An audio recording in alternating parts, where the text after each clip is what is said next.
14 men, 13 points, a red card for Peter O'Mahony, the first Irishman ever to be sent off in the Six Nations.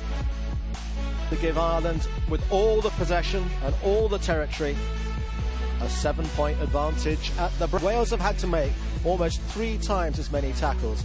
Not much doubt about it. No, it's a pretty easy card to give. I mean, the threat there is Justin Tipuric. He's the man on his feet with a blue headguard who can compete for the ball. So if you're an arriving player now, you're going to be looking at Justin Tipuric. He's a threat. Tom Francis can't turn that ball over. There's no point in dealing with him. He's on his back.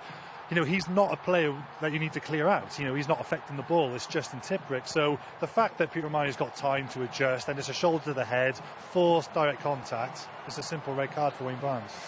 Yeah, the modern game, unfortunately, going off back in Ireland's game management, and with Johnny Sexton as the conductor of the orchestra, has been fantastic. Well, you just said it there exactly, and we said it pre-match. Johnny Sexton's leadership, composure when Peter O'Mahony would have gone off is exactly what Ireland would need.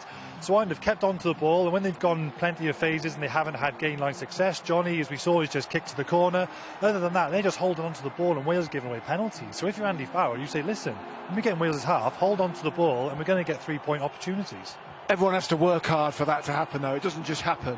The Irish forwards have got to work that extra bit harder with one less. Be aggressive, drive through tackles, and take it to Wales. And they've ground them down a little bit in the first half. That's why I think that Dan Lydiate going off is such a big blow for Wales. He was picked tactically to stop this game plan from Ireland. They carry a lot off 9, and every time Wales has played Ireland in the last few years, because the lead in these games is massive. If you can get to a 7-point lead, and there was not much on. Henshaw's taking it back to the blind side. It's just one missed tackle.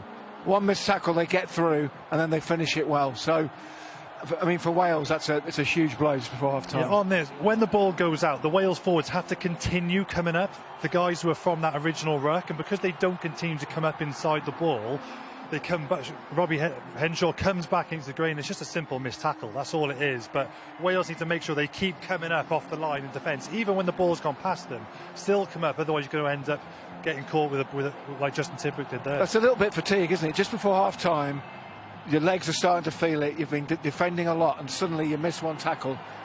The opposition and they're controlling the game, but Wales have tried to show some ambition. This was great skill from Justin Tipuric, just that delay pass because James Lowe shot out the line, but they get into some of these key areas, and again it was a highlight. I couldn't believe the statistic that 89 handle errors in the last year's Six Nations, and they're getting knock-ons and handle errors in key areas when they're just about to gain momentum. They've got to sort that line out at half-time. Alan Wynne-Jones, the guys, have got to get that line out sorted out. I think there'll be a chance for them to score a try here. They just need to keep looking for it. It's Williams now probably. Keep looking for it, and it might be there, but they've really got to sort their line out and keep hold of the ball. At what point does having force... And this is a perfect illustration of what is being done at the moment. I mean, this is a great one for any youngsters watching. I actually feel for Johnny Williamson a bit. It's a right shoulder tackle as we watch it. As soon as Ringrose takes that step back in, it becomes at a split second a left shoulder tackle because he stepped back into Johnny Williams' head. All right, Johnny Williams could be a little bit low, but that's an unfortunate rugby incident, I think. You know, so he's gone off as a HIA. It's the right